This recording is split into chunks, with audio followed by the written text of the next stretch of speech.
পৃথিবীতে সবচেয়ে বড় সুখ কি জানেন? বাবা মায়ের আদর। আর সবচেয়ে বড় কষ্ট হচ্ছে বাবা মায়ের চোখের পানি। যেই ছেলেমেয়েরা তার বাবা মায়ের চোখের পানির জন্য দায়ী থাকে, তারা পৃথিবীতে কোনোদিন সুখে হতে পারে না, যতই সুখে থাকার নাটক করুক না কেন। কারণ পৃথিবীতে সবচেয়ে অমূল্য রতনই হচ্ছে এই বাবা মায়ের ভালোবাসা। যারা বুঝে শুনে এর সমাদর করতে পারবে, তারাই সামনে এগিয়ে যেতে পারবে। হ্যালো ভিয়ার্স, আসসালামু আলাইকুম। তো এগুলো হচ্ছে আমার গতকালকের ভিডিও। সকাল থেকে শুরু করে দিয়েছিলাম। সকালবেলা হচ্ছে রুটি আমার ফ্রোজেন করা ছিল, ছেলে আর মেয়ের জন্য ভেজে দিলাম। আর আমরা হচ্ছে এই তো চাল চিরা, তার সঙ্গে চিনি আর দুধ মিক্সড করে খেয়ে নিলাম।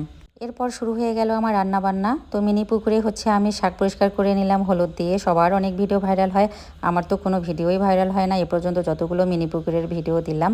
তো আজকে ভাবলাম যে হলুদ দিয়ে একটু শাকটা পরিষ্কার করে নিই। শাকটা অনেক টাটকা ছিল, খেতেও মজার লেগেছে। আর এদিক দিয়ে হচ্ছে আমার মা আবার নতুন রেসিপি রান্না করেছেন, এক ঢেলে দুই পাখি মারা। কুমারী আলু সিদ্ধ করেছি ডিম দিয়ে, আর এদিক দিয়ে শিং মাছ বের করেছিলাম। তো দেখেন আলুর ডালটা এত সুন্দর করে রান্না করে, ডালটা দুই ভাগ করে রান্না করেছে। ডিম ভেজে নিয়ে উঠিয়ে রেখেছে। আলুর ডাল রান্না করার পরে অর্ধেক আলুর ডাল আলাদা বাটিতে রেখেছে, মানে ডিমের সঙ্গে, আর বাকিগুলোতে হচ্ছে মাছ দিয়ে দিয়েছে। তো দেখেন এক ঢিলে দুই পাখি মারা হয়ে গেছে, কারণ এগুলো দিয়ে হচ্ছে আমরা দুপুরে খাবো ডিম দিয়ে আর কি, আর রাতের বেলা হচ্ছে শিং মাছ আলুর ডাল দিয়ে খাবো। তো যাই হোক, এদিকে রান্নাবান্না শেষ করে আবার আমি চলে গেলাম ছেলেকে নিয়ে ডে কেয়ারে। ও যেহেতু সকালে স্কুলে যেতে পারেনি, বৃষ্টি ছিল, আর ওর প্রচণ্ড মাথা ব্যথাও ছিল, আর ওর বাবাও আসেনি অফিস থেকে, তিনটা কারণে ও সকালবেলা যেতে পারেনি। তো পরে আমি নিয়ে গেলাম ওই দিক দিয়ে হচ্ছে আবার একটু শপিংয়েও গেলাম। আমার সংসারের জন্য যাবতীয় কিছু কেনাকাটা করলাম। একটা প্রেশার কুকার নিলাম, চপিং বোর্ড, তার সঙ্গে হচ্ছে এই তো চাকু, কেক বানানোর জন্য ছোট্ট একটা বাটি, তার সঙ্গে হচ্ছে একটা ব্রাশ নিয়ে নিলাম, আর কয়েকটা ছোট ছোট টি চামচ। এরপর বাসায় নিয়ে এসে আবার পরীক্ষাও করলাম যে দেখি আমার ইন্ডাকশন এটা হবে কিনা। ও কালকে সকালবেলা হচ্ছে আবার আমি কিছু গাছ লাগিয়েছি, মানধনিয়া আর পুদিনা পাতার গাছ। এরপর বিকালবেলা হচ্ছে আবার চলে গেলাম মুরগি দেখার জন্য। দেশি মোরগ হচ্ছে একজন খবর দিয়েছে, তো ওনার বাসায় গিয়ে নিজেই হাতে মোরগ ধরে নিয়ে আসলাম। এখন হচ্ছে সেই দেশি মোরগ আমার মায়ের হাতে রান্না খাবো। তো এগুলো হচ্ছে আমার আজকের ভিডিও। আমার মা আবার চিচিকা দিয়ে অনেক মজা করে দেশি মোরগটা রান্না করে দিল।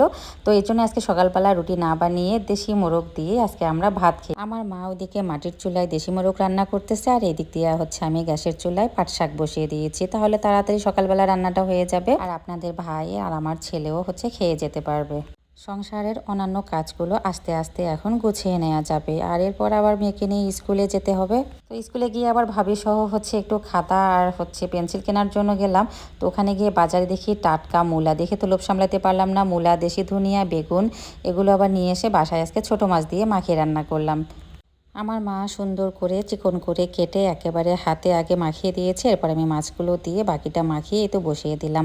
তো আজকের ভিডিওটা এখানে শেষ করলাম। সবাই ভালো থাকবেন, সুস্থ থাকবেন, আর আমার বাবা মায়ের জন্য দোয়া রাখবেন।